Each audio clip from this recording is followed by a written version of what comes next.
이승훈 대표는 링글이라는 온라인 영어 교육 플랫폼을 만든 분인데요. 저와 개인적으로 친분이 있는 건 아니지만 어찌 된 일인지 링크드인에서 저와 일촌 관계라 그분이 쓰신 글들을 종종 보게 됩니다. 최근에 그분이 일 잘했던 사람들의 특징이라는 주제로 글을 올린 게 있는데 제 생각과 비슷하기도 하고 제게 도움이 되는 내용이기도 해서 공유를 하려고 합니다. 이분은 보스턴 컨설팅 그룹이라는 탑 레벨의 전략 컨설팅 펌 출신인데요. 여기 회사 출신 분들은 효율적으로 일하기 분야에서는 국가 대표급입니다. 그래서 그들의 노하우는 기록해 두었다가 따라하는 것만으로도 큰 도움이 될 수 있는데요. 그분이 말한 팁들을 하나씩 짚어보면서 제 생각도 같이 말씀드리도록 하겠습니다. 1. 출근 직후 투두 리스트를 작성하고 이를 지워나가며 일을 한다. 일을 매니지 할 수 있게 된다. 투두리스트 없이 일하는 거는 목표 없이 인생을 사는 거랑 비슷합니다. 목표가 있는 사람과 없는 사람은 성과나 효율성 측면에서 큰 차이가 날 수밖에 없죠. 투두리스트 없이 생각나는 대로 일하는 분이시라면 일단 본인이 아주 일 잘하는 부류는 아니었구나 반성 한번 하시는 것이 좋겠습니다. 저는 에버노트라는 툴로 투두리스트를 관리하는데요. 여러 다른 정보도 같이 관리하고 핸드폰이나 업무용 PC, 집에서 사용하는 PC에서 다 똑같이 접근할 수 있도록 유료 버전을 사용하고 있습니다. 출근하면서 지하철에서 업데이트를 한번 하고요. 출근해서 노트북 열자마자 한 번 더 업데이트를 합니다. 투두리스트를 쓰다 보면 노하우가 조금씩 늘어나는데요. 할 일의 덩치가 너무 크면 리스트에서 지우기가 어렵기 때문에 최근엔 가급적 잘게 쪼개어 리스트를 만들고 있습니다.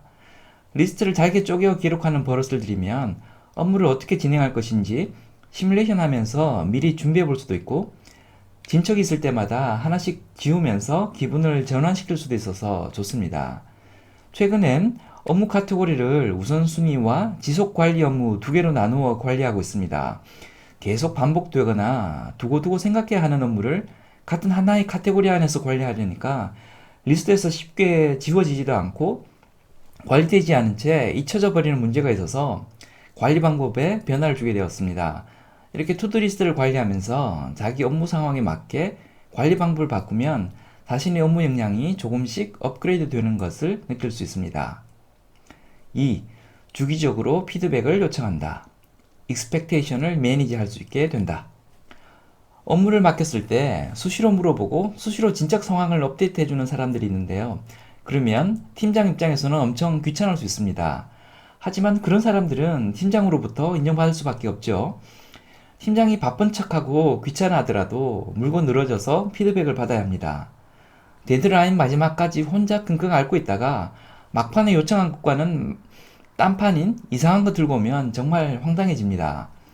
업무를 요청한 상사에게 주기적으로 피드백을 요청하면 방향을 정확하게 잡을 수 있고 관련 정보나 여러 가지 노하우도 전달받을 수 있기 때문에 반드시 주기적으로 피드백 받는 습관을 들이시기 바랍니다.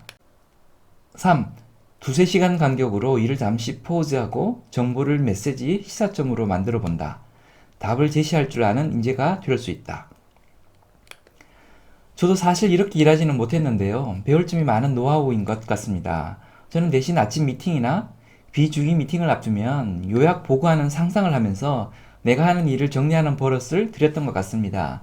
제가 하는 방식은 한 줄로 요약하기, 상세 내역 서너 개의 분리수로 정리해서 설명하기인데요. 따라서 연습하시면 도움이 되실 것 같습니다.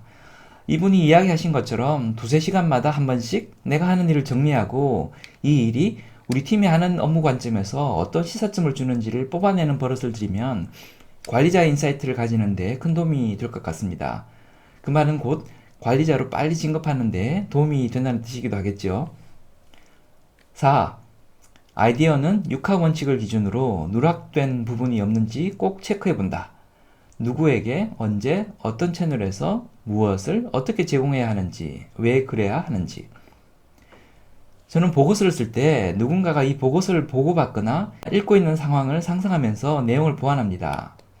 특정 그룹을 생각하면서 특정 상황을 가상으로 떠올려보면 이 내용이 이해관계 충돌은 일으키지 않는지, 정보에 오류는 없는지, 논리적으로 문제제기 받을 것은 없는지를 찾아내는 데 생각보다 많은 도움이 됩니다. 아이디어를 혼자서 생각하고 혼자서 업그레이드 시키다 보면 부족한 점이 많이 발생하게 되는데 제가 썼던 방법처럼 오류를 보완하는 프레임워크가 있으면 도움이 됩니다. 제가 여러 이해관계자 상상하기 관점에서 논리를 강화했던 것처럼 육하 원칙이라는 프레임워크를 이용해 아이디어를 보완하는 것도 아주 훌륭한 방법이 될 수 있을 것 같습니다. 보고를 받는 대상만 바꾸는 것이 아니라 시점이나 상황, 이유 등의 관점을 다양하게 전환시키면서 생각해 보면 아이디어를 한 단계 더 업그레이드 시키는 데 큰 도움이 될 것 같습니다. 5. 중요한 숫자, 프로세스 등은 크로스 체크하며 실수를 최소화한다. 실수하지 않는 업무 습관을 내재화할 수 있다. 주니어 관점에서는 잔실수를 줄이는 것이 가장 중요하다. 예전 학생 때 보면 답지 밀어서서 시험 망쳤다는 친구들 많이 보셨을 텐데요. 답지 밀어서서 망치는 애들은 그 이후에도 또 비슷한 실수를 하게 되어 있습니다. 실수 자주 하는 친구들은 그 이후에도 실수를 하고 실수 안 하던 친구들은 그 이후에도 실수를 잘 안 합니다. 이건 성향의 문제이기도 하지만 프로세스의 문제이기도 합니다. 실수의 가능성이 높거나 실수를 했을 때 여파가 큰 업무는 프로세스를 바꾸어야 합니다. 최초 업무를 했던 방식과는 다른 접근 방법으로 한 번 더 같은 작업을 해서 동일한 값이 나오는지 확인해 보거나 해당 업무를 할 때는 속도를 낮추거나 크로스체크가 될 수 있도록 업무 절차를 이중으로 만들어야 합니다. 특히 본인이 실수를 자주 하는 스타일이라면 실수하는 패턴을 기억해 두었다가 패턴별 대응 방안을 미리미리 만들어 둘 필요가 있습니다. 6. 미팅 10분 전부터는 일을 손에서 잠시 놓고 미팅 시 꼭 해야 할 말을 정리한다. 일을 10분 더 하는 것보다 미팅에서 의견을 전달하는 것이 더 중요하다. 이거 정말 중요한데요. 일 열심히 하느라 미팅 준비 제대로 못하는 거는 밤새며 공부하다 머리가 띵해져서 시험 문제 하나도 못 풀고 나오는 거랑 비슷합니다. 직급이 낮은 사람은 회의 때문에 일 못한다는 말을 하기도 하지만 직급이 올라가면 회의가 사실 업무의 핵심입니다. 회의를 통해 성과의 대부분을 만들어내야 하기 때문에 혼자 있을 때 계속 놀았다 하더라도 미팅에서는 높은 효율로 업무 성과를 낼 수 있도록 집중해야 합니다.